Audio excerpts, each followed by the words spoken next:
if you're any don't show me.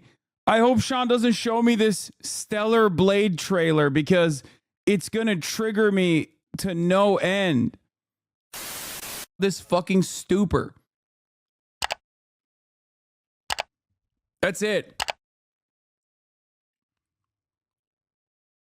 design bland by comparison, so surely this can't be enough, can it?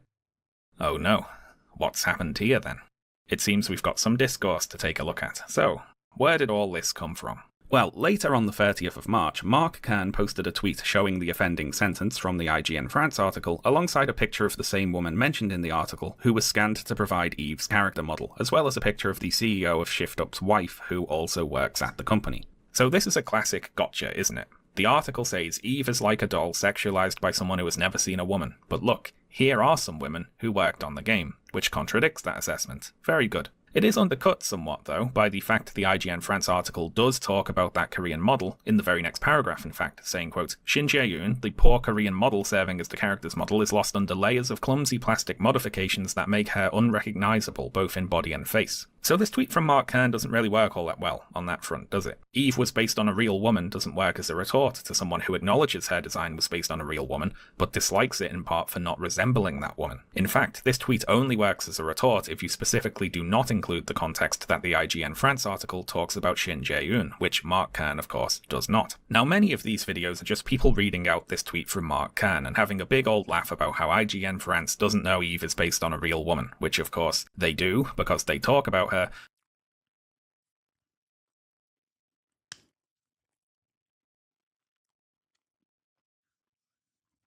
For people asking, is this what Gamergate was like? Yes. One statement from an article from a dude who is outwardly positive towards a game, taken out of context, is enough for this onslaught of right-wing fucking grifters trying to farm desperate goddamn losers into clicking in their videos and getting angry about a thing that is not real.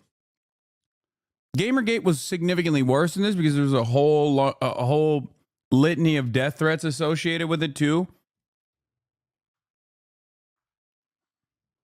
But it's in the same vein, basically.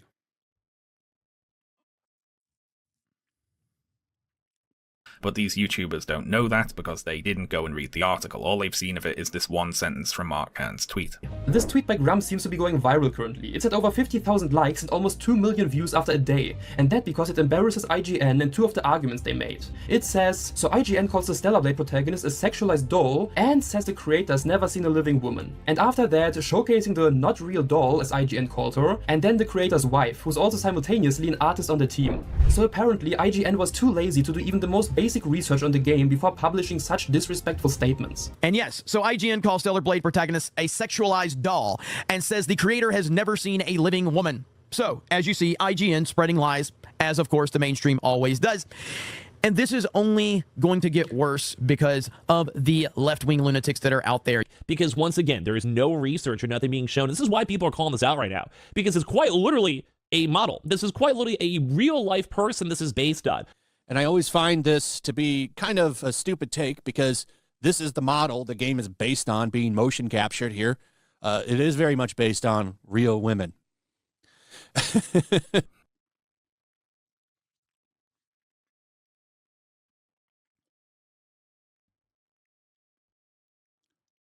I don't know what I'm angry at. I don't know what makes me more angry. The fact that this kind of shit is kickstarted by like one dumbass, or the fact that so many people are susceptible to this kind of framing and get duped by a singular tweet.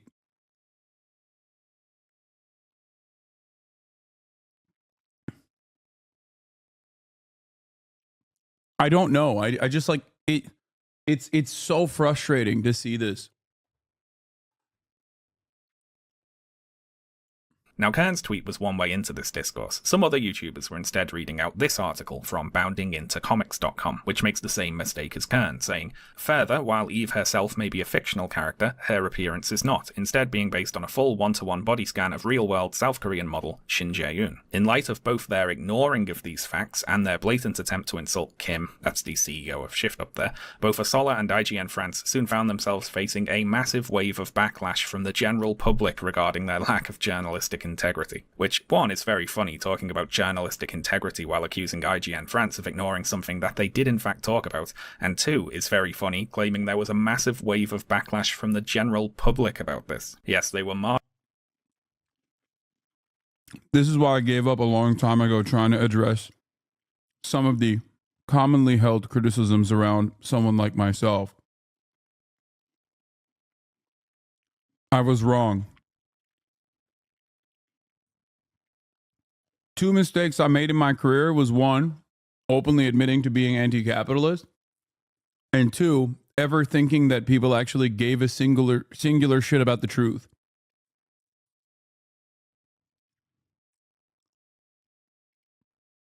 Because for people, it's not about a genuine interest or intellectual curiosity or genuine interest in understanding what the reality is. It's simply people that want to have their suspicions confirmed. That's why in so many fucking instances, you see people that are in this chat, okay, that will just straightforwardly refuse to listen to what I have to say. I'll literally be criticizing someone on screen, and in that very same moment, they'll be like, "Ha, I bet you'll love this, Hasan. Yeah, I can tell you love this."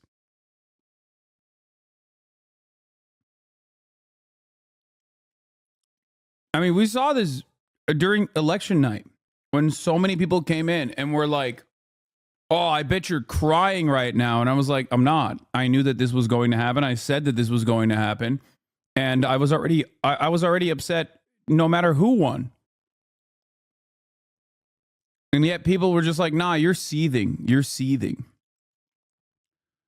Another example of this is like the famous case of when I was in Australia, having the time of my fucking life, hanging out with my friends, not being online. And because I responded to someone in my Discord as, I'm going to kill myself, all right, which is, classic response online. The very same people that say that on a daily basis were like, oh, he's literally going to commit suicide. He's like actually exhibiting suicidal ideation. And when I corrected the people where I was like, I had no fucking clue this was happening online. I wasn't even online.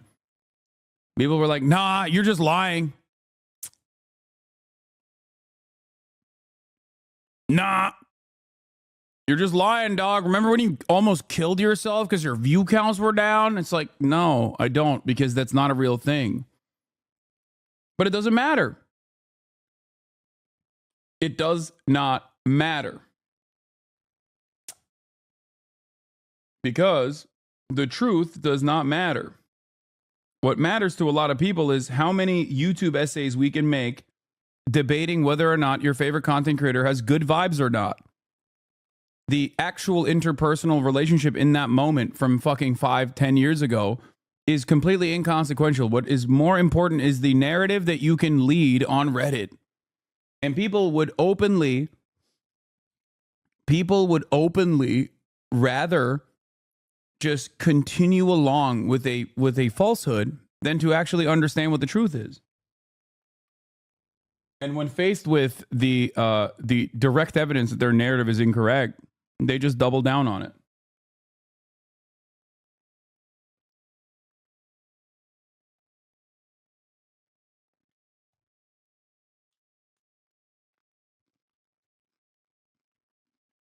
Anyway.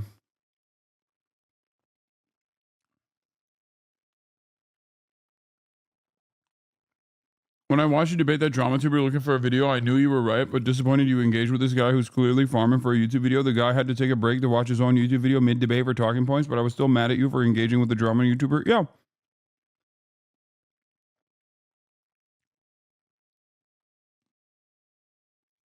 Also, when that girl came up to you about Pepsi or whatever, people thought you were so triggered, but you weren't. Clip Chimp's trying to make something more than it is. Yeah. People absolutely would rather. People would absolutely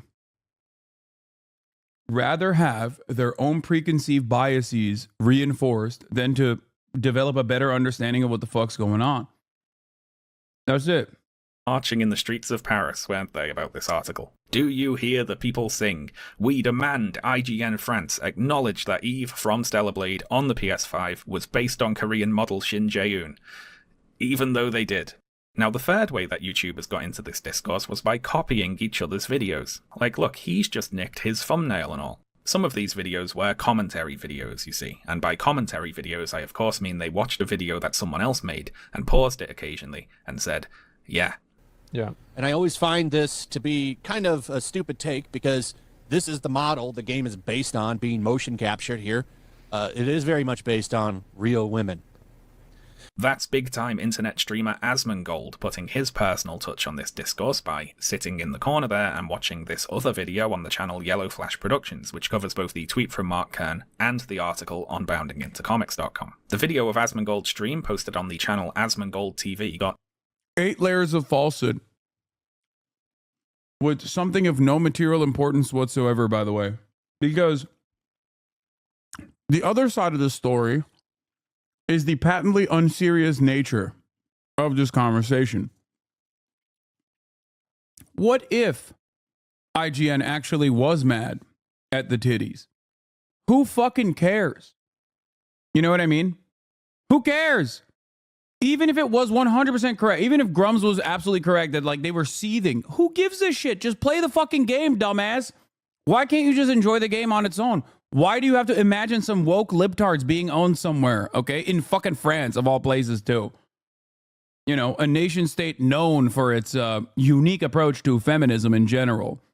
I think that a lot of these gamers would recognize that they are a lot closer to the average French person in their understanding of sexualized, fantasies than they think that they have disagreements on, okay?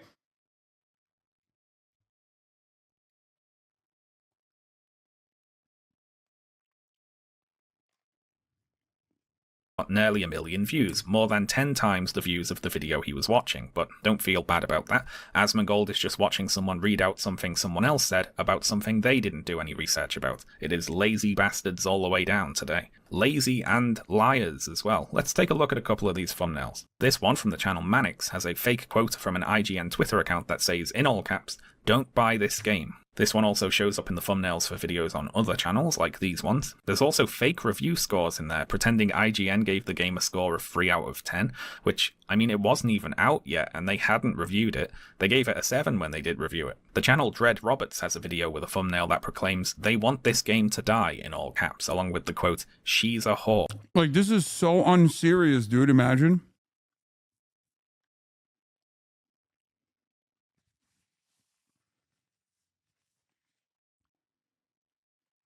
Is this the peak of your political movement?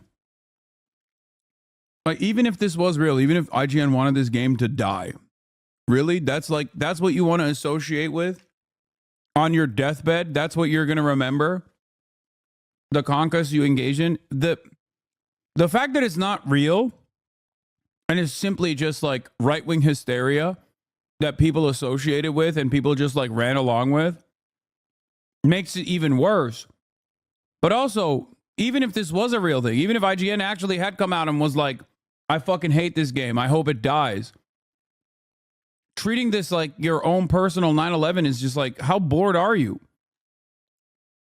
Or under the IGN logo, which, well, IGN didn't say that, of course. Even the IGN France article that criticised Eve's design was broadly positive about the other aspects of the game. I mean, it doesn't make sense, does it? If IGN wanted to hurt the sales of Stellar Blade, why would they attack it in only a single paragraph of an otherwise favourable preview that only went up on their French website? Like, if there's some plot from IGN to destroy Stellar Blade, it's being expressed in the most obscure, contradictory way possible. So why are these videos pretending that IGN did trash the game and try to kill it? Well, for clicks, obviously. They want want a big culture war Gamergate moment so badly that they're willing to play pretend to try to get one started. And this is one of the interesting things to me today. It's the yearning for a lost glory, I suppose. Watching through some of these videos reminded me of those Imperial Japanese soldiers living in the jungle who didn't realize World War II was over. These are the bedraggled remnants of the Gamergate army, bravely fighting on long past the point where anyone else cares at all. I think we need to get in touch with Davis Arini or someone so we can formally give them the order to stand down. One thing that stood out to me watching these videos was that the video makers would often make very confident predictions about both 1. Stellar Blade being a great game deserving of very high scores, and 2. The gaming press giving it low scores when it does come out. Watching one of these videos, I heard a guy say he was sure Stellar Blade would get low review scores, quote, nothing close to the higher scores it deserves. And this was posted in a video before Stellar Blade was released. Like, they're already sure it's a great game. It's already deserving of high scores before they've even played it, simply by virtue of what it represents. Now, it would be unfair of me to dole out criticisms of people speaking prematurely about a game they haven't played if I myself then went on to talk about said game having not played it. So I played the entirety of Stellar Blade. I streamed it on my Twitch channel, which I'll link in the description. So out of a sense of due diligence and to prove I actually did play the game, I'm going to review Stellar Blade now for too long. We'll get to the character designs later on, but for now I'll say that whatever criticisms can be made about Eve's character design, there are other characters in Stellar Blade who deserve those same criticisms, but to a much greater degree. If Eve's design is a little uncanny valley, then at the bottom of the uncanny valley is opened up an uncanny sinkhole which contains neotenous monsters like Kaya and Lily who make Eve look positively pedestrian by comparison. I'll give a spoiler warning here for Stellar Blade, of course, and I also have to give a spoiler warning here for the 2017 game Nier Automata for reasons that will become very apparent very quickly. So okay, Stellar Blade. If I had to sum up Stellar Blade in a single word, I'd say it is derivative. As an example here, let's start out by giving an overview of the basic premise of the story. So, in Stellar Blade, you play as an android on a post-apocalyptic Earth that was devastated in an ancient war between what you're told was humanity and a race of alien invaders. Launching from a base in orbit of the planet, your mission is to fight and defeat the invaders on behalf of a humanity that, unbeknownst to you, no longer exists. Now, anyone who's played Platinum Games' 2017 release Nier Automata will right now be saying, hang on a minute, isn't that just the plot of Nier Automata? And yes, it is. The plot of Stellar Blade is strikingly similar to the plot of Nier Automata. The only difference is in the twist, really. In Nier, the twist is that the humanity you're fighting for is extinct, whereas in Stellar Blade, it's that the humanity you're fighting for actually turned into the monsters that you're fighting. So, it's not exactly the same, but it does give big, can I copy your homework vibes. Being kind, we'll say it took very heavy inspiration. Oh wow, I can't believe we both spoiled a video game that you're never gonna fucking play, and also another video game that is a classic that has been around for almost a decade. Shut the fuck up. The story and world and many elements of the general design and gameplay and music especially are very derivative of Nier Automata, but Stellar Blade also borrowed from other places. The combat system takes inspiration from the likes of Sekiro and God of War. It's got the Souls-like enemy respawn mechanic. There are horror-styled sections that are trying to be like a Dead Space or a Resident Evil. There's a bit where you climb up a train car as it's falling off a cliff, which is literally just the first level of Uncharted 2. The last human city on this post-apocalyptic Earth is called Zion. Like in The Matrix, you might say, but no, this Zion is spelled with an X, so it's different. The people of Zion look up to an old, wise robot leader called Oracle. Kind of like the Oracle in The Matrix, you might say, but no, this is Oracle with no E, so it's different. The android residents of Zion are being stored in a bunch of pods to save power, so they're not generating power, they're in the pods to save power. So again, it's not exactly like The Matrix, but it is heavily reminiscent of The Matrix, yes. Now, there's nothing wrong with taking inspiration from other media, of course. Lots of great games wear their inspirations openly, but the problem with Stellar Blade is that it takes all of this stuff and smushes it together and then doesn't really do anything interesting with it. While a lot of the individual elements of Stellar Blade are fine by themselves, they don't ever really come together. The game feels more like a mix of various things the creators thought would be cool to put in a video game, rather than things that actually made sense to put in this video game. As an example, let's look at some enemy designs. So enemies in this game are called Naytibas, which, if you know about the conflation of V's with B's in certain languages, including Korean, congratulations, you've spoiled yourself on the twist. Although it could be worse, in previews of the game, the Naytibas were called Natives. I know writers who use subtext, and they're all cowards. Anyway, the story with the Naytibas is that humanity was in a war with an AI that wanted to replace them with androids, and in their desperation the humans turned to bioengineering to evolve humanity to the point where they could fight back. But these bioengineering experiments got out of control or something, and the humans lost their minds and turned into monsters.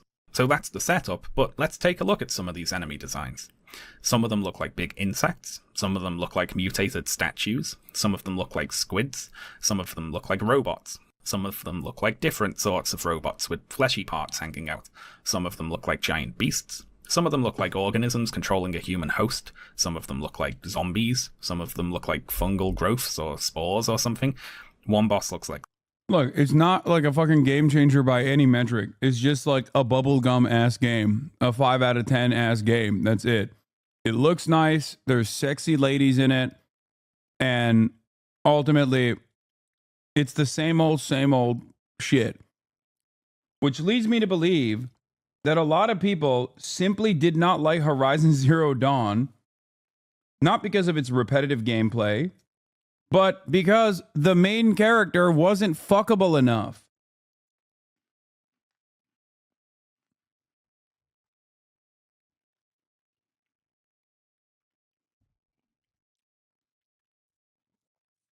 Like, that's it. That's like the... This is a worse game than Horizon Zero Dawn, but with sexier characters. So gamers love this game, but hate Horizon Zero Dawn.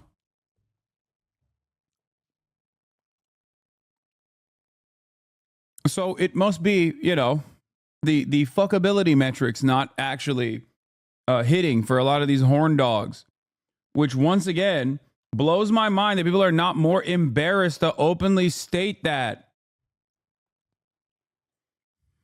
The fact that these people are not embarrassed to state that is crazy. Gene Park liked the game. Yeah, I mean, I'm saying it's a bubblegum game. Like, it's not a bad game. It's just not, you know, moving the needle in a direction. That's the point. Gene also loved Horizon.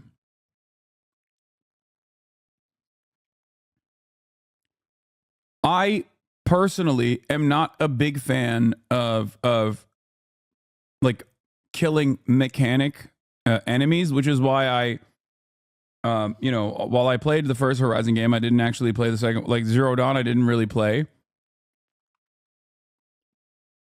And it just wasn't like as compelling, and I feel like it's very repetitive. That's it. like this, another looks like this, another looks like this, and so on. Or not. Oh, sorry. Zero Dawn, I finished. I loved Zero Dawn, even though it still had the same issues. I meant the second game. Which is what was it called?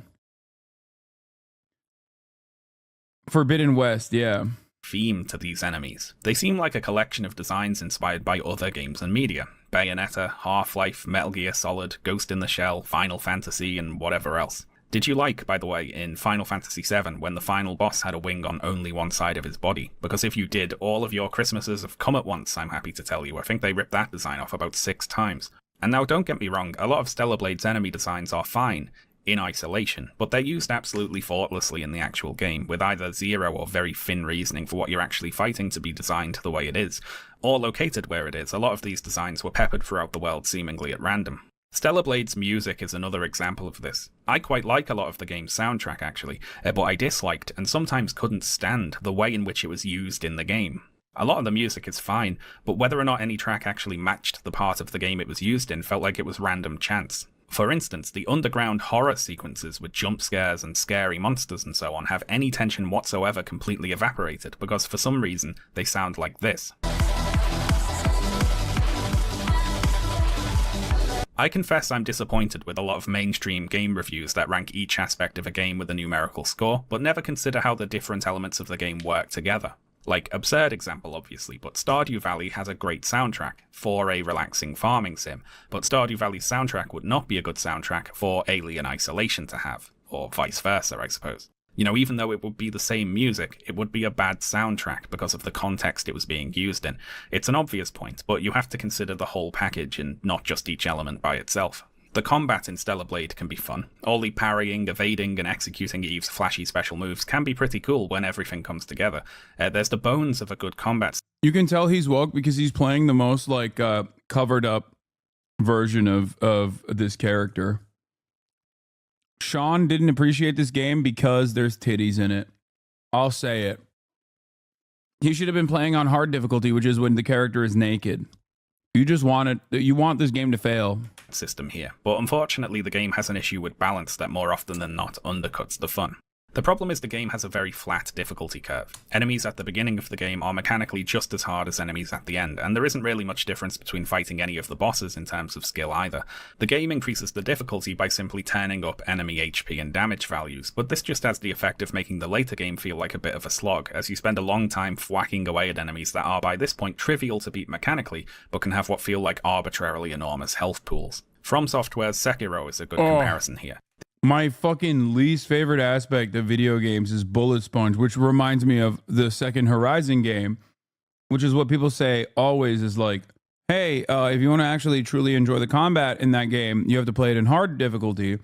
And when you turn it into hard difficulty, it just doesn't improve the AI. It doesn't make the battles tougher. It just makes them bullet sponges. The enemies at the start of Sekiro are both weaker and mechanically much simpler than the enemies at the end, but the game prevents things from ever turning into a slog by means of its death blow mechanic, which is genius. If you can fill an enemy's posture gauge in Sekiro by keeping up the pressure on them by parrying their attacks and hitting them with your own, you can drain their entire health bar in a single hit regardless of how much health they have left. And this goes for every enemy in the game, even bosses. If you prove you've mastered the mechanics of how to fight them enough to break their posture, you get to end the fight right there. I mentioned Sekiro's posture mechanic here because they put a superficially similar system in Stellar Blade. The posture bar is replaced with these little balance pips under the enemy health pool. This is why Sekiro will forever remain one of the greatest games of all time. Also, I've reconsidered my stance against Sean. Clearly, he's playing the sexy bunny costume in this one. I'm afraid I judged him too early. It seems he is a man of taste, and it seems like he's not woke and giving an honest assessment. Hitting enemies with certain abilities or executing perfect parries will take away one of these pips, and once you deplete them all, you can execute a flashy special move similar to Sekiro's Death Blow, only here, instead of killing the enemy outright, it does a rather underwhelming amount of damage. I felt a little deflated every time I managed to pull one of these off against a boss. You go to all that effort. I'm back into thinking that he's actually woke and not being fair in his assessment, considering the outfit of this character that he's utilizing. Once again, I'm back on the he's woke and he wants this game to fail train. Focusing on parrying and whittling away their balance, and you're rewarded with a big flashy attack animation that ends up not really doing all that much. Feeling that my efforts to actually engage with the game's combat mechanics weren't really being appreciated, I ended up beating many bosses by mindlessly spamming Eve's special moves over and over, because why not? Eve has a fancy combat mode she can shift into, similar to God of War's Spartan Rage, where she gains access to a new moveset as well. Yeah, he's back to critiquing in bad faith. He's so hard to pin down, which only leads me to believe that, lo and behold, he was always woke the entire time and was critiquing in bad faith. And the only reason why he peppered in a naked version was because he wanted to, draw you off the scent. Yeah. Look at that. Surprise. I was right all along when I first came into this conversation without playing the video game at all. I had already made up my mind. And it turns out I figured out another way to, confirm my previously held positions without changing them. What I just described to you right here is an analogy to exactly how these guys operate. Do you understand? Naked woman, I like. Very good. Clothed up women, I don't like. Seems like this guy is woke. Ultimately, though, I arrived at this conclusion without even playing the game, and I actually don't even care about playing the game at all. I would much rather enjoy the discourse surrounding the game. And I have already made up my mind about these woke libtards, including Sean. That's how people operate. That's just it. No one has any real interest in having a normal conversation. No one has any real interest in changing their minds, changing their previously held positions. It is very frustrating. Oh, as well as growing a single wing on one side of her body, fancy that. The spin move she can do in this form has a knockback effect that prevents enemies from countering, so you can just press that over and over with no way for whatever you're fighting to ever do anything back to you. It feels like they made the more mechanically interesting and engaging elements of the combat give low gameplay rewards, whereas mindless repetitive spam is much more consistently rewarded. There are conflicting design influences here that work against each other. Stellar Blade feels like it's trying to be a little bit like Sekiro and a little bit like God of War and a little bit like Nier Automata and Bayonetta and Dead Space and so on, and all the different systems can end up getting in the way of each other. I will say though that when the Stellar Blade developers were looking at other game franchises for things to borrow, I wish that they'd also borrowed some character traits for their characters to have. The main character and the subject of all the fake outrage today is Eve, who is a blank slate with the emphasis on blank. Eve is exceptionally one-dimensional. Her only major motivation is to complete the mission she was assigned, and as far as I can tell, there aren't any interesting reasons for her to want to be doing that. She isn't trying to prove herself, she doesn't desire to be seen in a certain way, she isn't devoting herself to the mission to compensate for something else, she just has. It was fan-fucking-tastic. And I think it's one of my best takes because they went back. It's the greatest thing that Poland has ever done, okay? They went back to the game, they fixed it, they made it playable, they fixed all of the issues after years and years and years of working on it. And I'm so glad that like people have gone back into that universe, dove back into it, and realized how fucking amazing it was. They saw what I saw in the game. Okay?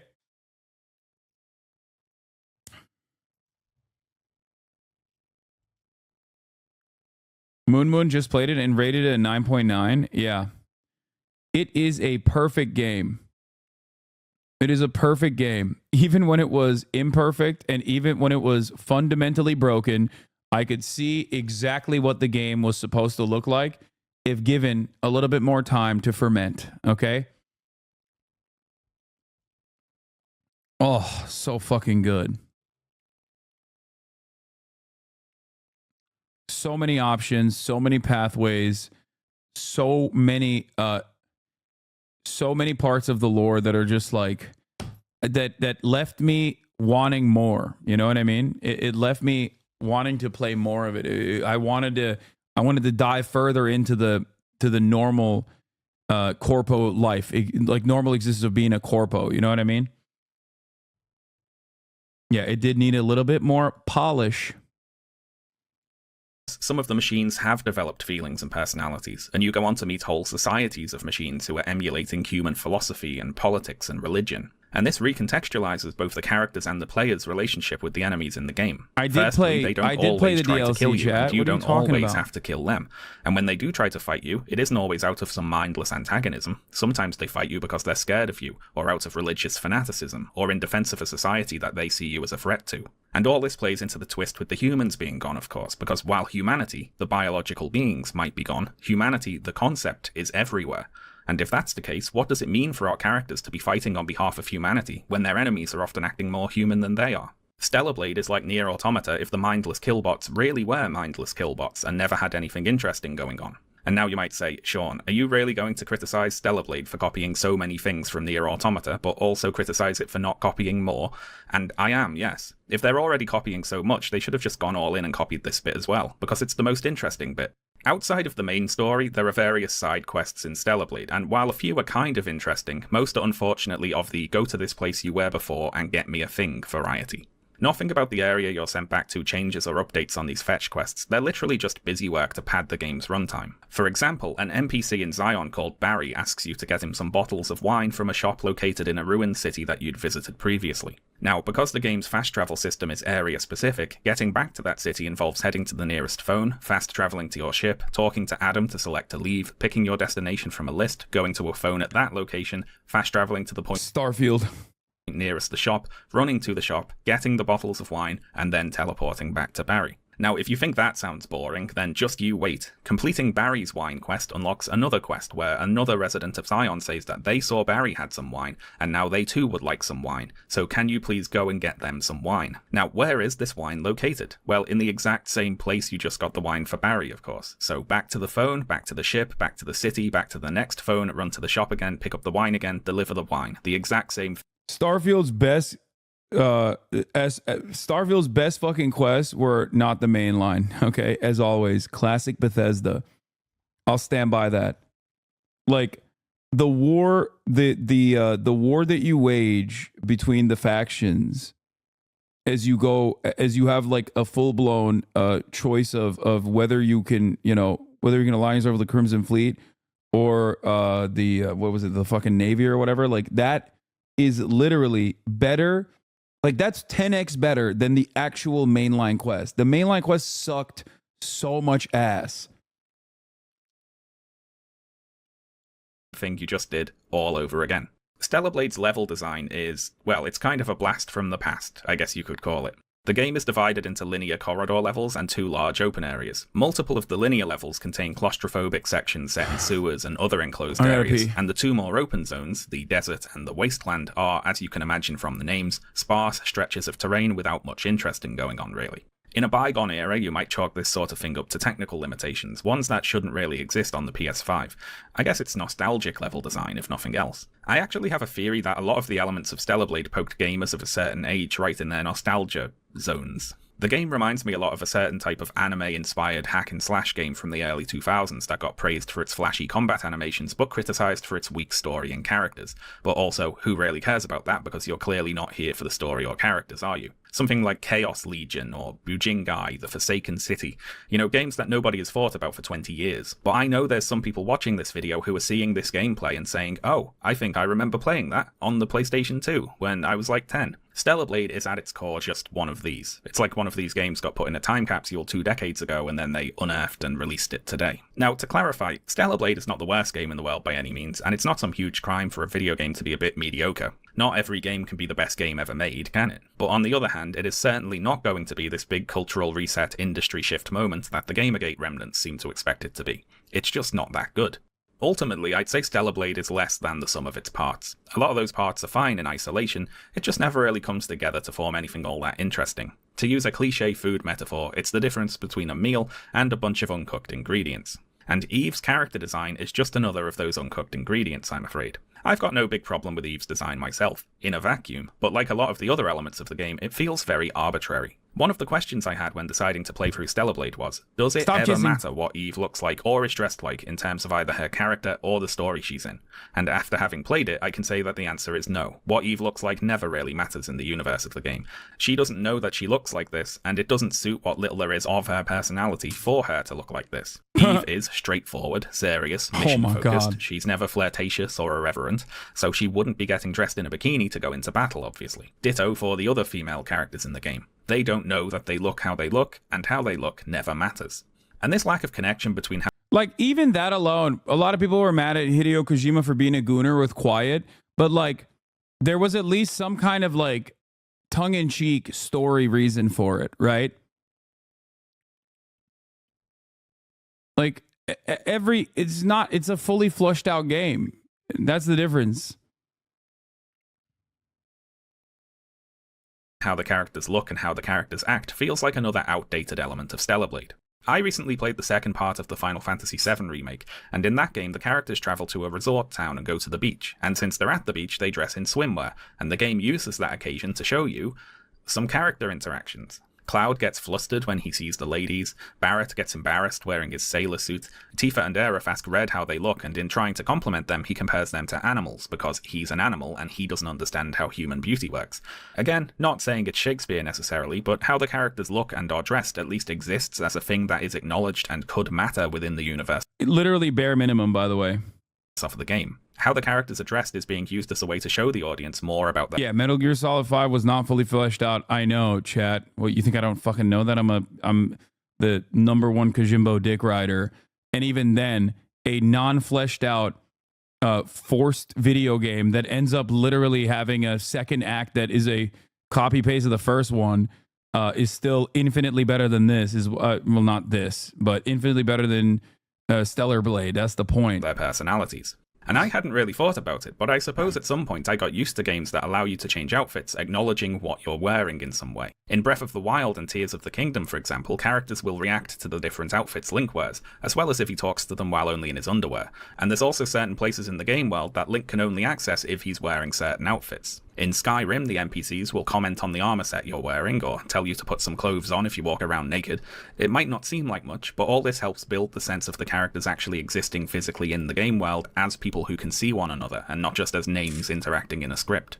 And a lack of this sort of consideration can work the other way, of course. For instance, in Stellar Blade, there's a character called Kaya who looks like she should be playing the monster in a horror movie about a haunted sex doll that murders pedophiles. Kaya runs a store called Sister's Chunk, a name I was surprised to find out is not an intentional joke, and she tasks Eve with finding her sister, who's gone missing out in the desert. The sister is almost certainly dead, but Kaya maintains a childlike insistence that she's sure her sister is somehow alive. Eve goes looking for the sister, and when you find her, she is dead, oh no. Eve then has to explain to a child that her sister was killed and is never going to come home, and then attempt to console said child while dressed like this. Now, okay, to be fair, I dressed Eve like this on purpose for this mission because I thought it would be the funniest outfit to wear while breaking the news to Kaya that her sister was dead. But still, it's not like the majority of Eve's outfits are much more appropriate, is it? Stellar Blade isn't a purposefully funny game. It doesn't have a goofy or silly tone. It's most often expecting the player to take what's happening in the story rather seriously, and Eve's skimpy costumes pretty much always clash with this expectation. Now, there's a range of justifications for skimpy costumes in video games, of course. We've already mentioned Bayonetta today, and that game does have a camp, silly tone. Bayonetta isn't expecting you to take it all that seriously, and notably, Bayonetta, the character, knows that she looks like that. Her sexualization is, within the universe of the game at least, deliberate and something that is under her control. In Nier Automata, 2B's design, as well as the designs of the other androids, have been both praised and criticized. I happen to like the android designs in Nier Automata, mainly because I think they play into the twist in that game very well. The androids look like these particular idealized versions of humans. Yeah, he likes it because he's horny. I mean, that's it. And there ain't nothing wrong with that, King. Which contrasts them very sharply with the tin can looking machine enemies, and that makes it all the more surprising when the game flips the script and has you empathizing with the tin cans, often over the androids. The androids might look like humans, but it's the tin can machines talking about human concepts like love and reproduction and raising young, and there's an early game machine boss which is obsessed with looks and making herself more beautiful. It's a fun reversal of what you might expect just looking at the character designs. Of course, as well as the more defensible instances of skimpy outfits in games, we also have the ones at the bottom end of the scale. Now, one of these for me is Quiet from Metal Gear Solid 5. You better not be fucking coming after Kushimbo, dude. The silent and nearly naked sniper lady who goes out of her way to awkwardly shove her ass in your face when you're riding in the helicopter with her like she's a cat in heat or something. Although Hideo Kojima made a memorable assurance that Quiet's design made perfect sense, this turned out to be a rather arbitrary need for her to photosynthesize. But once you recognize the secret reason for her exposure, you will be ashamed. You will feel ashamed of your word and deeds. Like a plant, which doesn't make a whole lot of sense because Kojima already used the photosynthesis trait for the old sniper man in Metal Gear Solid 3, and he just wore clothes. Commit to the bit, you coward, and show me a 100-year-old man in a bikini. Of course, it is up to your own judgment what you think is sufficient justification for any particular character outfit or design, and if you're happy to accept actually she has to be naked because she caught clothes fall off disease, then that's up to you, honestly. I'm not going to argue with you. So where does Eve fall on this scale? Well, with Eve, there's no real attempt to ever justify or even address at all how she looks. Eve herself is a sexless character, who exists in a largely sexless world. What she looks like is arbitrary. Eve's character design is almost completely divorced from any other aspect of the game. And not to get ahead of myself here, but I would argue that this lack of explanation for Eve to look the way she does is kind of the whole point. And to explain what I mean here, we can start out by looking at another tweet from Mark Kern. If you look at AAA gaming, beautiful women are the most marginalized and unrepresented segment of the market, he says, before posting a collage of video game characters that he considers to be too ugly. A collage which includes... I think one of the funniest aspects of this is that Grumps himself is like a horrifyingly ugly man who also happens to be a video game developer, or used to be. I don't think you can call him that now. And that is precisely what is so funny about this, where he's always like, oh, these ugly ass video game developers are making ugly ass characters. It's like, bro, have you seen yourself? It's a character from Wolfenstein, Billy, who is an actual child. So Grums, Mark Kern, is here complaining about the lack of beautiful, sexy children in video games. He would like to see more of that, apparently. Very brief tangent here, but internet dickhead Dr. Disrespect recently got into some hot water due to allegations he was exchanging inappropriate messages with underage fans via a Twitch chat app, which was later revealed to, allegedly, again, be the reason he was banned from Twitch in 2020. In the wake of these allegations, Mark Kern shared a conspiracy theory on Twitter that Twitch had intentionally baited Dr. Disrespect by impersonating a minor in order to trick him into doing something they could use as a justification to ban him. Which, for one thing,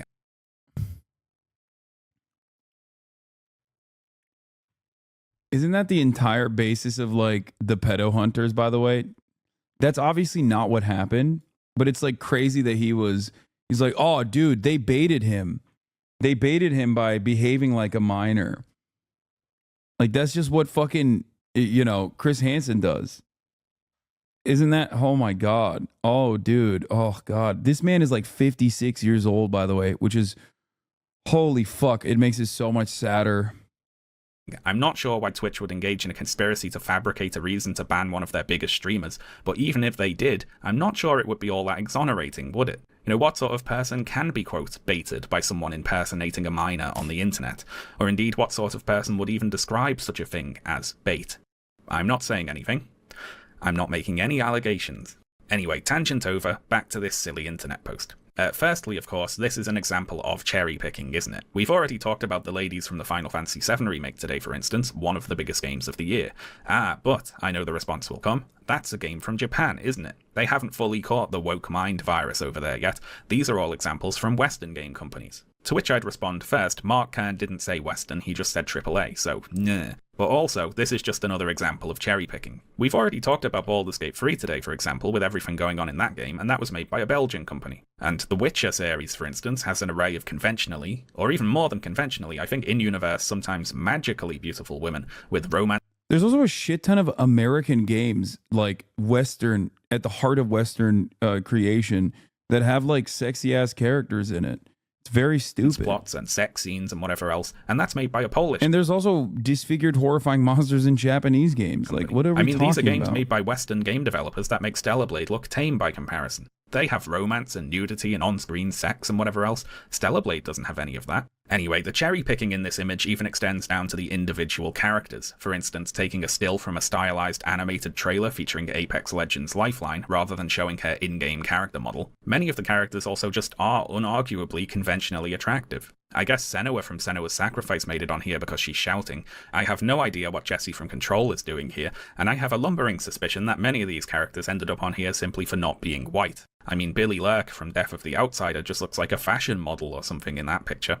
There's an obvious point about appropriateness in character design to be made here. Xenia from Assassin's Creed looks like an imposing pirate captain because she is. This other character from Rage 2, who I suspect also made it into the collage just because she's shouting, looks like some sort of post-apocalyptic Mad Max-style bandit because she is.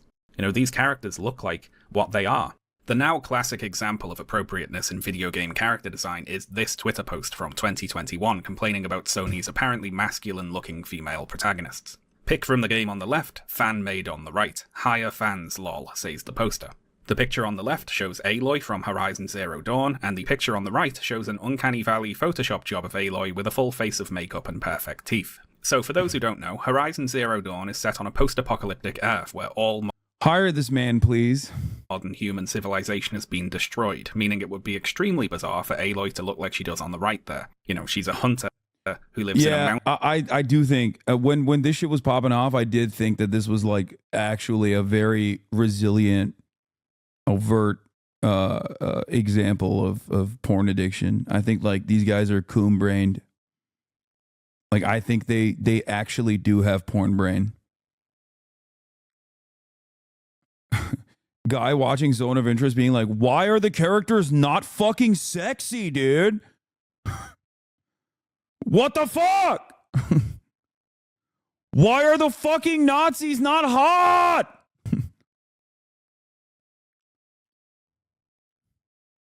Mountain tribe. The original image here was made as a joke on Reddit, actually. It was intended to mock the sorts of people who then went on to take it seriously and say they thought it was good design. And I am interested in why someone would prefer the design on the right there, I confess, because it seems to me to be completely ridiculous, right? I logged on to nexusmods.com, which is a website that hosts mods for various video games, and I took a look at some of the popular entries for Horizon Zero Dawn, and what I found were mods to fix Aloy's face. One of the main Gamergate narratives is that Western games do not have any sexy characters. Yeah. I don't want to say what I truly think you should do to yourself if that's like your, number one concern. because I think only time will sort that problem out. But honestly, please step away from the ledge. Like, if this is a real galvanizing force for you, okay, you have to fix your life immediately.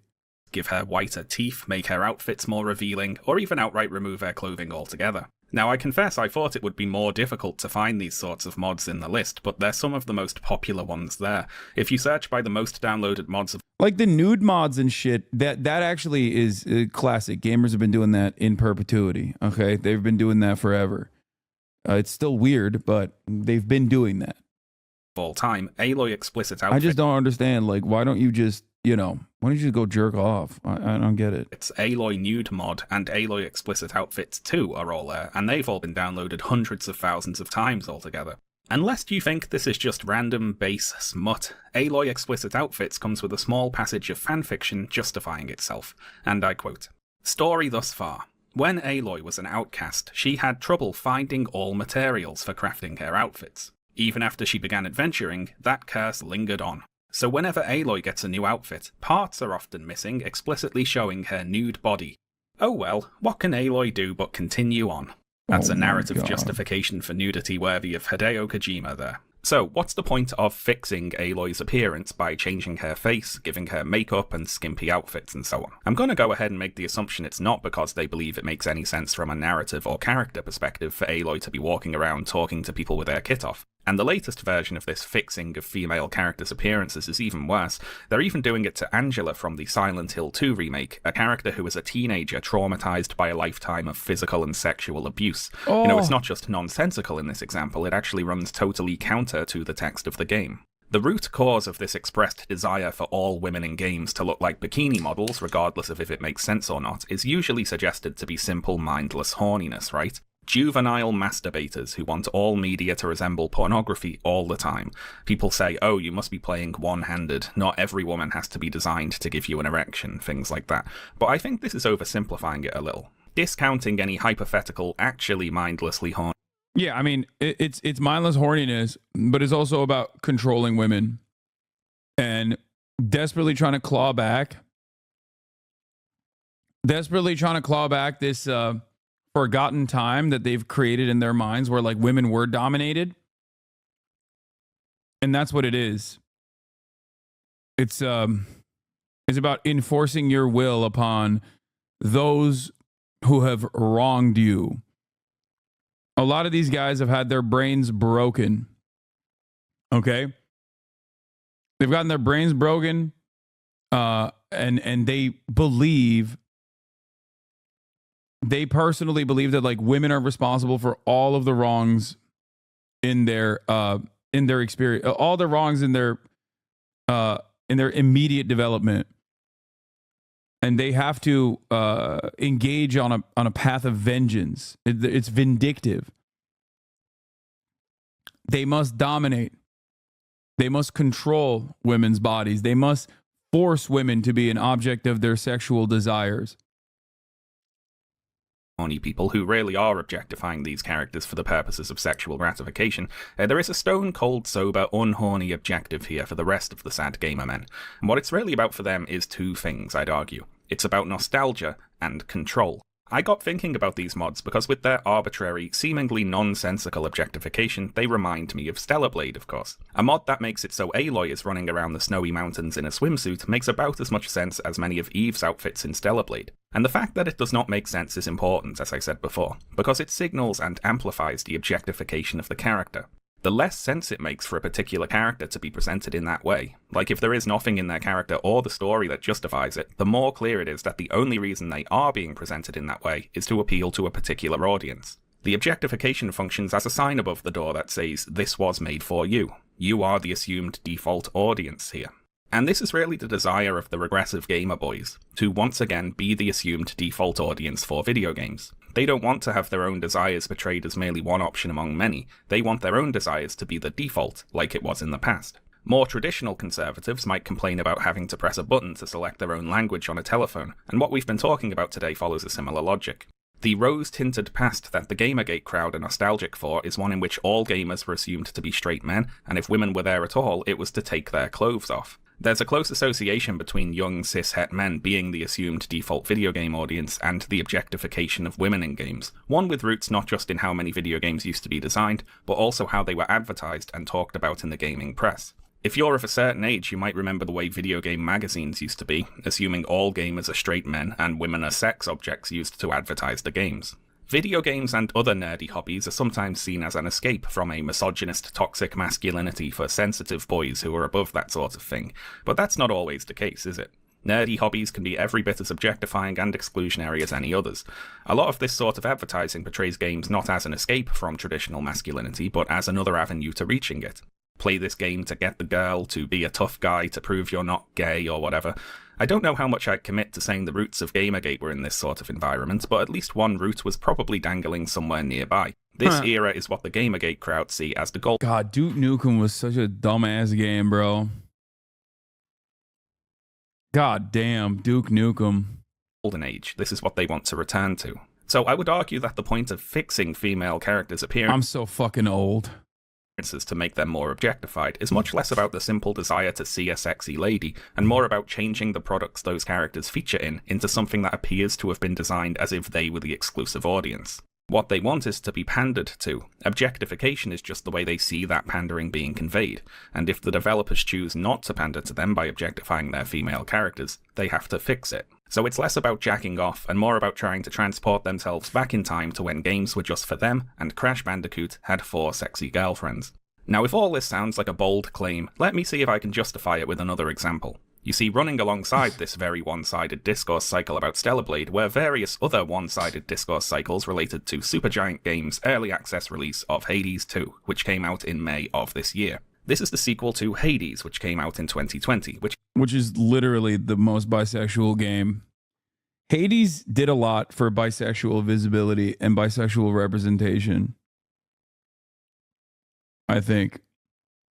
Like, bisexuals were on top when Hades came out, and then Kirsten Cinema ruined it.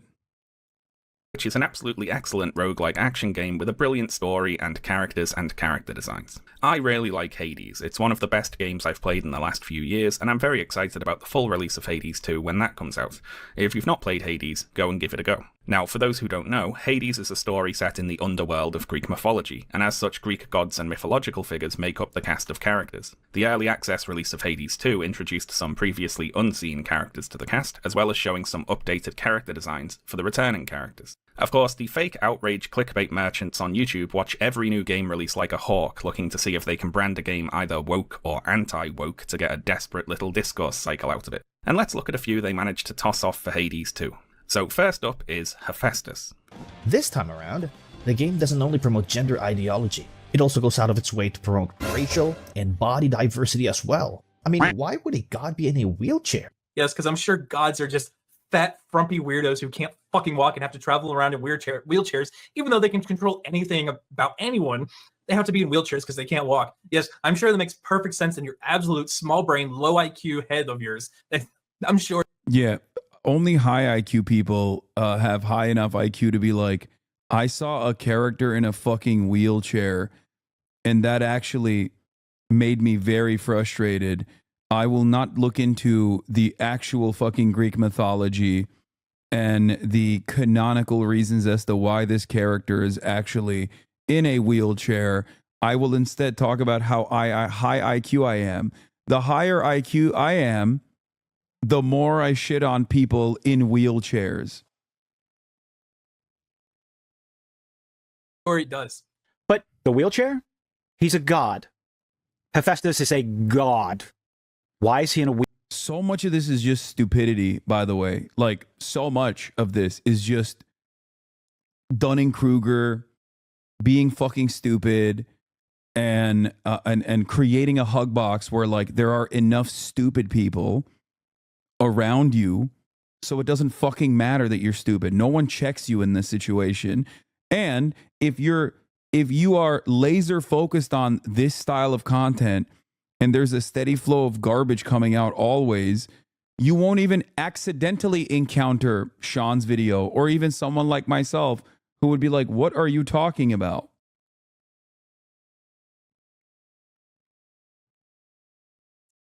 That is the problem.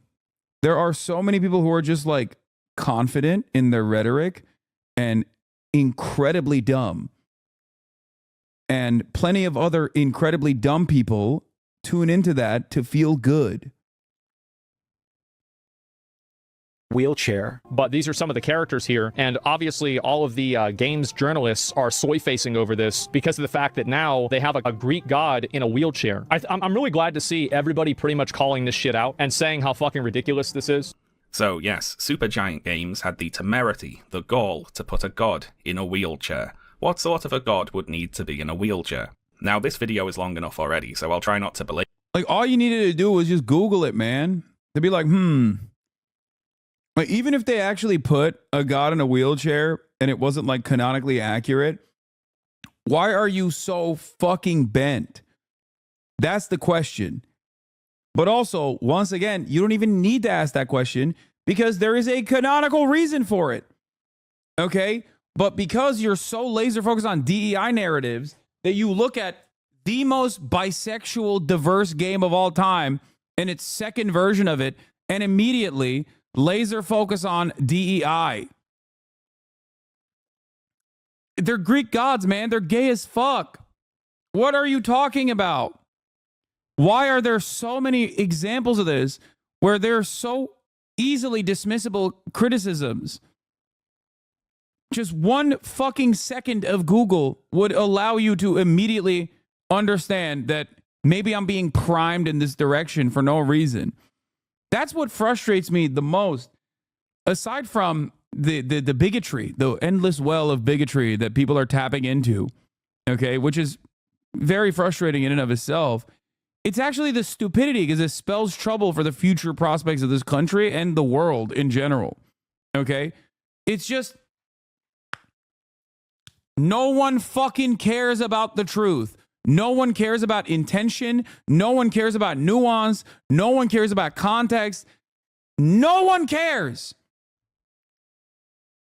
It feels like people would rather feel comfortable in their hug box and in their preconceived notions without ever even demonstrating a fraction of intellectual curiosity. I hate it. I'm not saying you should be debunking everything, okay?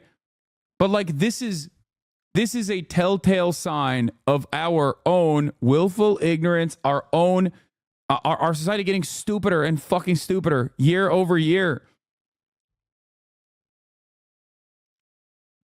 I hate that. I actually fucking hate how dumb people are. This is how I feel about my parents.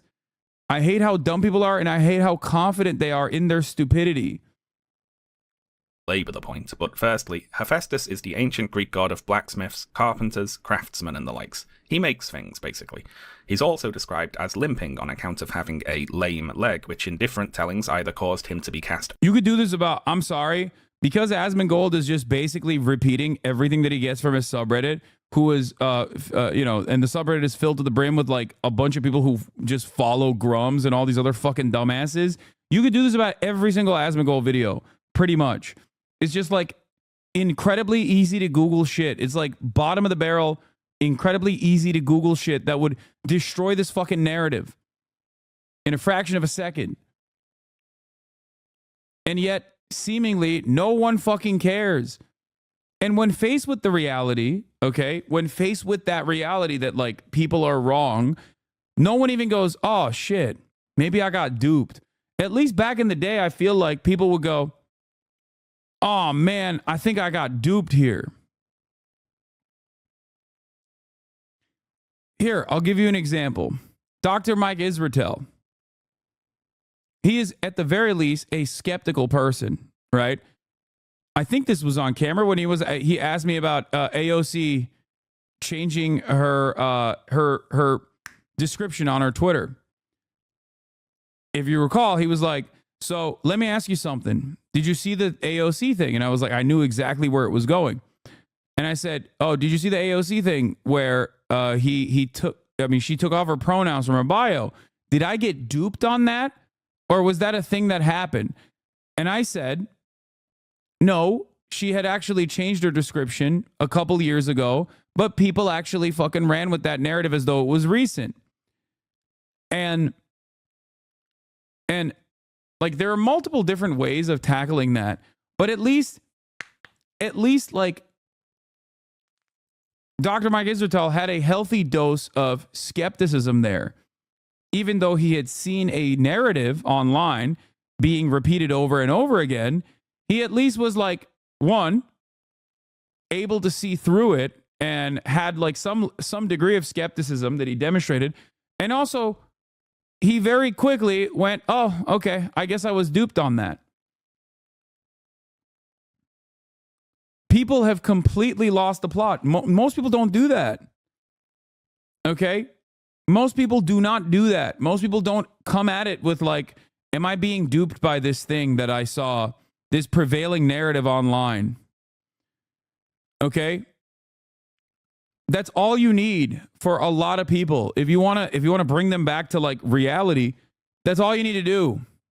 Okay? And it's ironic because these are the same people that say like common sense is no longer commonplace. Common sense not so common. And yet when faced with a world-altering reality, a cold, hard dose of truth, they just double down and go, nah, fuck you.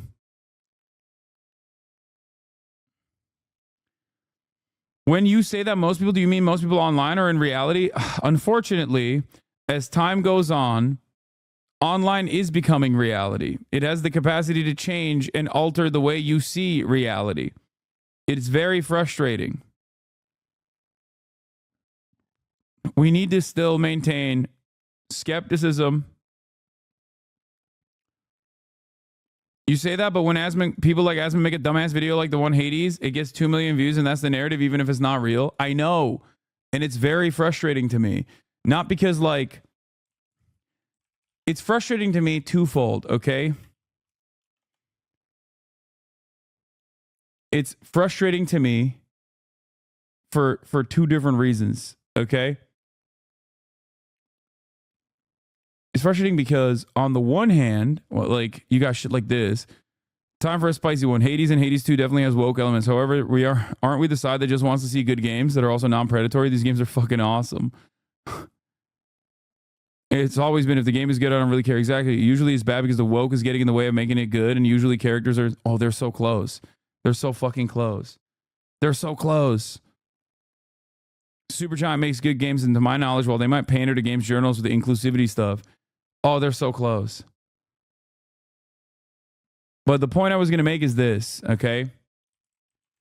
It's not necessarily that when Asmongold does like a YouTube video about Hades and how fucking woke Hades is or whatever the fuck, okay? And how woke Hades is ultimately, okay?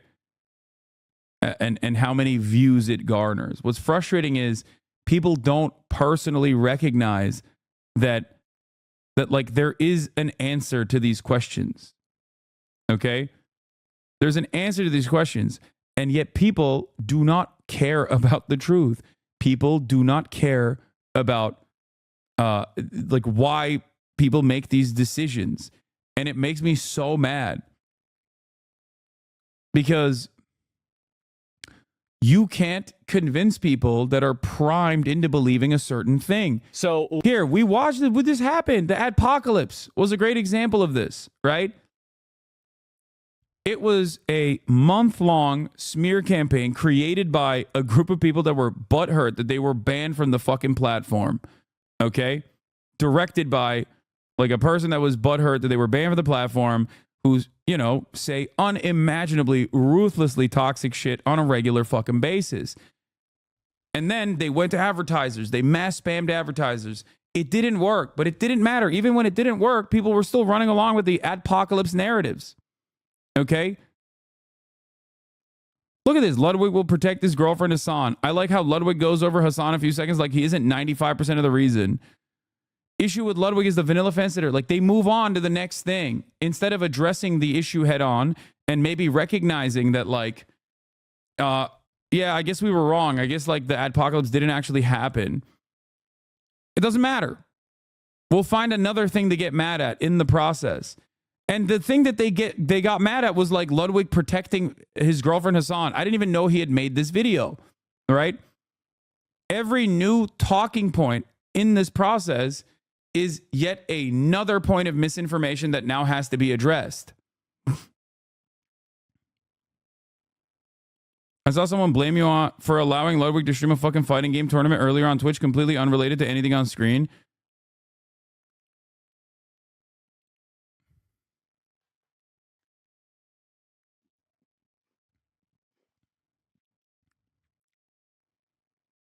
Yeah, all it took was for Pirate Software saying it's not happening, and then one by one they were like, oh, moving on. No apology or admitting they were wrong. They just moved on. Exactly.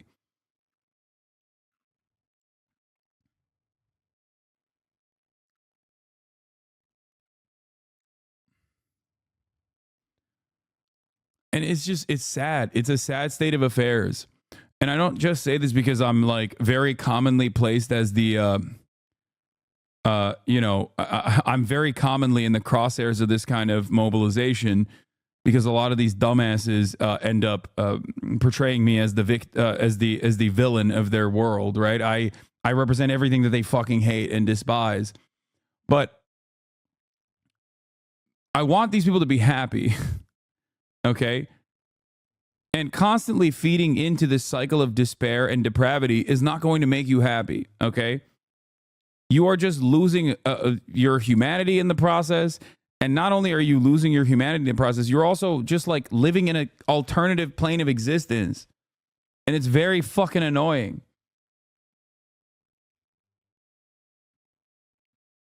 Like, look at this. Ludwig dropped a DEI complaints, LMFAO. Ludwig basically a liquid from how much spine he doesn't have.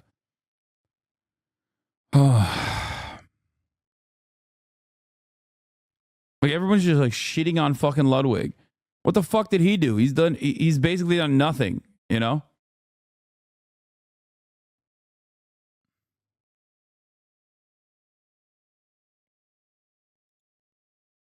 Northern Line had a great take on it. We got grown adults that are when the VTuber is like singing a song, they're like typing the lyrics in chat, even though they have like their telomeres are shortening, right? Now I would never. Oh yeah, I mean I remember this. Yeah, he was just talking about like, why do you fucking give a shit about Apocalypse? Like you're a watcher of the content. Off Mount Olympus, or was caused by injuries he sustained in being cast off Mount Olympus. So Hephaestus has a disability, canonically, in the ancient Greek sources. But he's a god, you might say. Can't he just fix it with magic god? I don't see Hasan as a villain, but I do sometimes see him enabling and coddling the woke. When there are valid criticisms of some people just being lazy writers or trying to push niche messaging, but most of the time I agree with them. No. Okay? The Hades devs literally could have put Hephaestus on a donkey as shown here, but they went for the low-hanging symbolism, which is what they do all the time, and then get mad when people call them out for it. Brother, you are actually very easy to fucking pull off this ledge. So I'm going to be as charitable as I possibly can here, okay? Putting Hephaestus in a fucking wheelchair, which I'm sure Sean is going to explain now, in this circumstance isn't fucking low-hanging fruit at all. What are you talking about? He already is a blacksmith. Why the fuck wouldn't he invent a way for him to move around? What are you talking about? It's not low-hanging symbolism. You've just been primed into thinking that it's low-hanging symbolism. Okay, low-hanging fruit symbolism. Do you understand? They reinvented it. The donkey was canon. You're dumb. They're taking an artistic liberty here. Okay? And redefining this canon in a way they see fit. Why the fuck is it not a donkey? Okay. Who gives a shit? That's the point. Artistic liberty is not an excuse.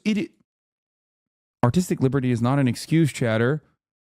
It is a formative part of the art-making process. What the fuck are you talking about? I don't know if you know this, but Greek mythology isn't real, okay? And not only that, but also it is redefined in a way that actually suits the character. But I will give you a great example of why you're just primed into thinking this and you don't actually feel this way, okay? It's the same principle behind Toph, okay? Nobody made a big stink about Avatar having, a broad scope of representation from indigenous people all the way to people with disabilities. Okay? Because back then, this wasn't an overarching narrative because all those fucking people, all these dumbass, neck-bearded fucking losers would cry about like the nostalgia component being lost in their lives because the flavor has been sucked out of their lives. And that, you know, games don't hit as they did when I was a fucking child. Andy's over here didn't actually fucking feel that way about Toph. Okay?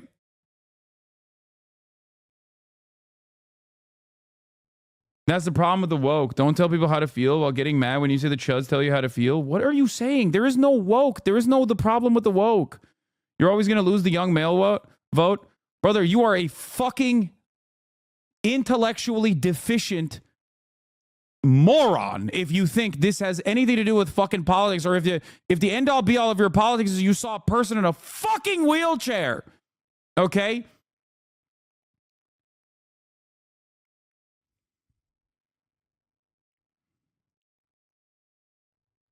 Oh, dude, I'm voting for Donald Trump because I saw a fucking like crippled deity in a wheelchair instead of a donkey. Okay, brother, you deserve the fascist destiny that you have then. Okay, that's how a lot of these young men feel it. Yes, I need to smack the fuck out of those young men then, okay? And snap them back to reality. You fucking pussy. Have some fucking shame. Have some goddamn decency, dude. Men used to go to war. Men used to build things. Men used to protect those who are vulnerable. Now, all men do is sit around pimply-faced and cry about bisexual video games having fucking wheelchairs instead of a fucking donkey on a Greek mythological figure. What the fuck?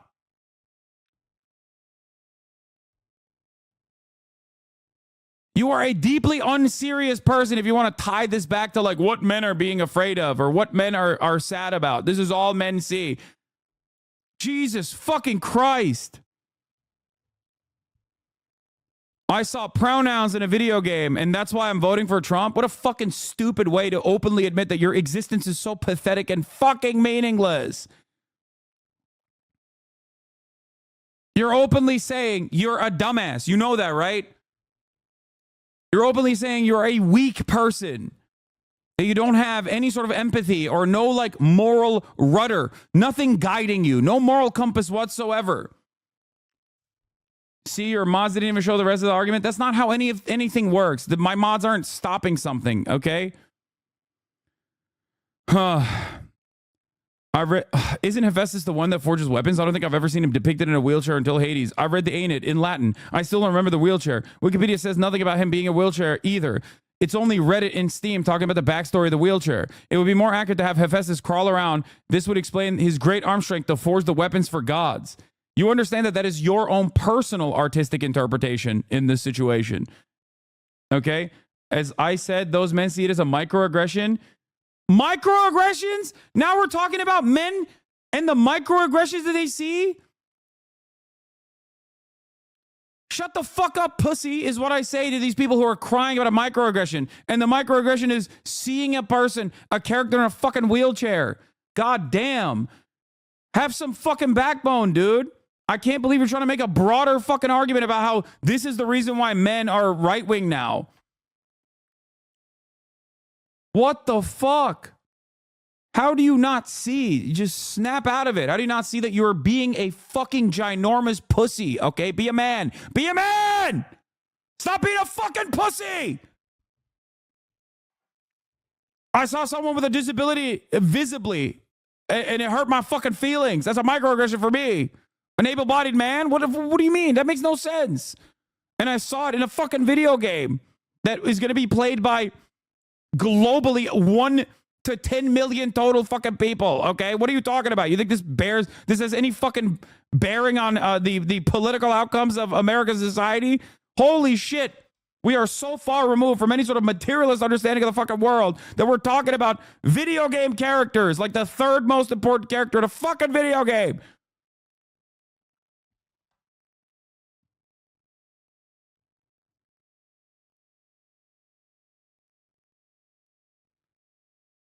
Oh my God. The wheelchair argument is dumb because he's literally in a wheelchair here. No, but that guy read it in Latin, dude. And we don't know where this is actually from. They probably made this up later, okay? But he read the ain't it in Latin.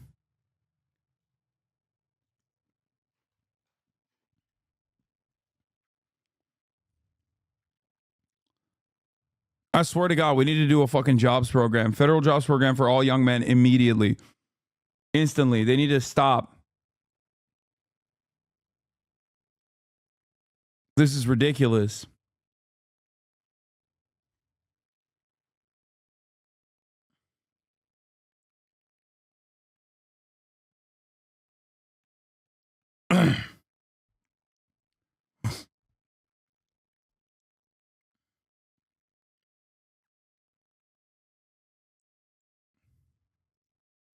powers. And no, the second...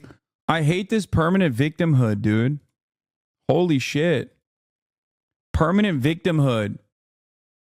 Especially coming from people who don't understand who their masters are. Who just fail to recognize where the hurt is coming from and immediately fucking swing the crosshairs in the direction of those who are less powerful than they are, who are less represented than they are, is so sad. It's weak shit. You're a fucking weak little coward, okay? And instead of addressing the real problems that you are experiencing, you just hyper focus on punching down. That's what weak men do, okay? Strong men don't do that. You are fucking weak. And you need to snap the fuck out of it.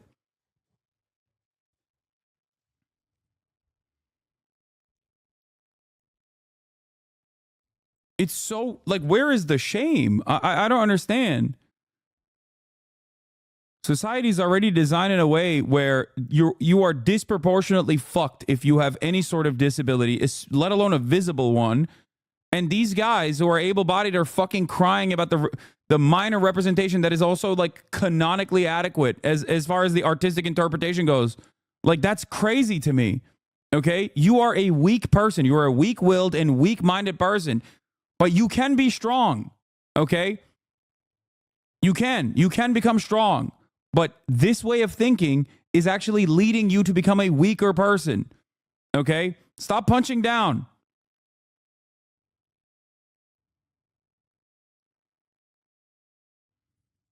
The second thing you need to know here is that the gods in Greek mythology are not omniscient or omnipotent. They're not all powerful. They can't just do whatever they want.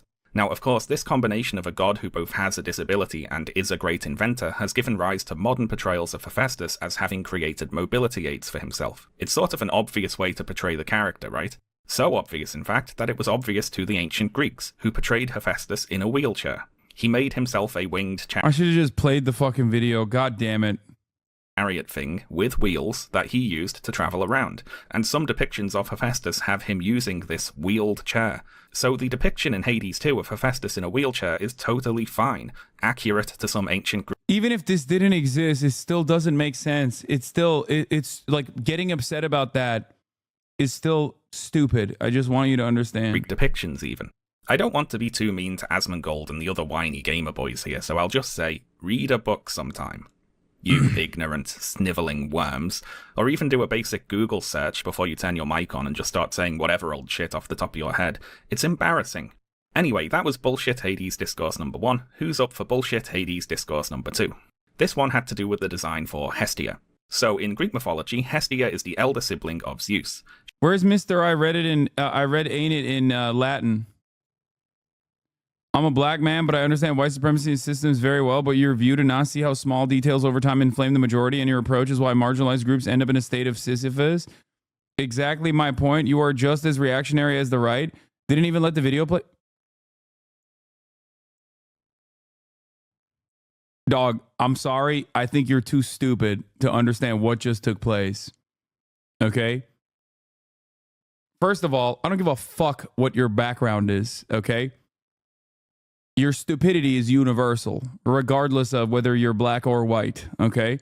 That's number one. Number two, the video disproved your jackass and actually made you look like an absolute donkey, okay? the donkey that you claim Hephaestus' only rode, and never a fucking wheelchair. You understand that? Exactly my point. You're just as reactionary as the right. Didn't even let the video play. You don't know what the word reactionary is if you think that what I just did there is reactionary. You just think reactionary means reacting to things, I believe. And that's not what that means, okay? The word you're looking for is reactive, which I am, for sure. I react quite a bit, both to YouTube videos that I pause regularly and to dumbass chatters, no matter how fucking stupid they are, with the hopes that I could change their minds a little bit. But it seems like you are incapable of that.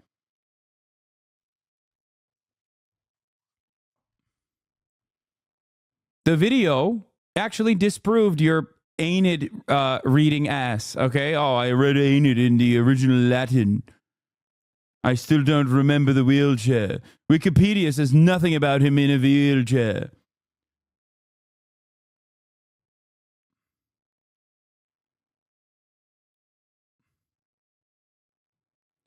Still not getting it, and it makes you look worse. You wasted 20 minutes arguing with me, and you could have let the video play. I said something that stun locked you for 20 minutes when the truth was 2 minutes after you paused. Still not getting it, but move on. I'm just pretending to be R-worded is not actually, has never been in the history of mankind an adequate substitute for what you just engaged in. Most people just look at you and think, oh, you're literally brain broken. You understand that right here. Let's time you out a little bit. Maybe you can go to a quiet place and just, think about the way that people are looking at you. Video game characters are important. It was the online vote that won it for Donald Trump. Most of us have good jobs. It's y'all progressive men that don't.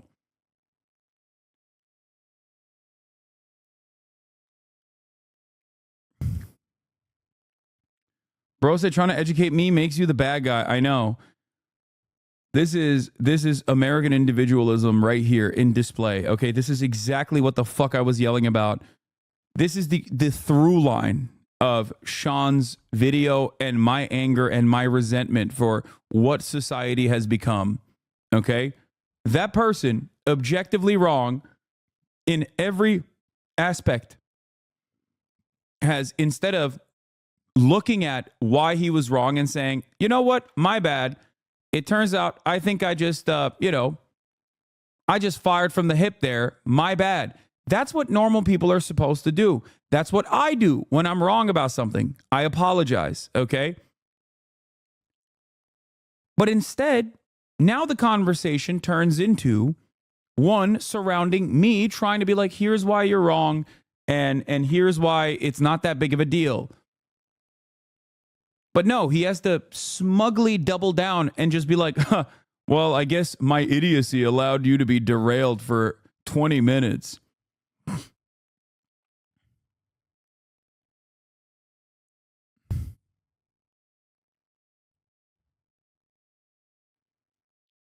Be a man. A real man, okay, recognizes when they're in the wrong. You're weak-willed. She is the goddess of the hearth and the home, and is depicted tending to the hearth fire on Olympus. And we see Hestia in Hades 2 here has a fire poker, a crown of coals, hot coal earrings. She's very fireplace-themed in general, and she's an older lady, being older than Zeus, as we said. In terms of character, she's presented like a kindly grandmother type. She's warm, you could say, and in terms of gameplay, she grants you fire-based attacks that burn your enemies. She contrasts well with Demeter, her sister and another elder sibling of Zeus. Demeter is portrayed as an older lady who's very stern and cold, and who grants you frost attacks that freeze your enemies. You see, their designs not only reflect their personalities and their role in the story, but also how they function in terms of gameplay. It's character design. So why are we talking about Hestia? Well, on the 7th of May, very strange Twitter account V made the following post. I am unironically not buying Hades 2. The people who made Hestia just committed a crime against nature. They are so phenomenally shit at their job, and by existing in the industry, they are taking away the position of someone more talented. And V attaches an image which contrasts a, quote, Greek depiction of Hestia with Hestia, quote, according to America, that's the design from Hades 2, and Hestia according to Japan, showing an anime girl. This post was later shared by Mark Kern, who added the statement that, quote, anime Hestia is the best girl. I thought long and hard about when it would be funniest to reveal to you how old Mark Kern is, but it's probably right here after he says Anime Hestia is the best girl. How old would you reckon he is, if you had to guess? You might say, well, you mentioned he worked at Blizzard in the early 2000s, so say if he was in his 20s then, that would mean he's in his 40s now. That's a bit old, isn't it, to be saying things like Anime Hestia is the best girl? And it would be, yes. And also, Mark Kern is 56 years old. 56 he is. I feel too old to be talking about some of this. Dude, I would Sudoku at that point. You know what I mean? It's like the collective total of all of my work on this planet amounts to that shit. I'm gonna play Sudoku. I'm Brian Kill Me at that point. Straight up.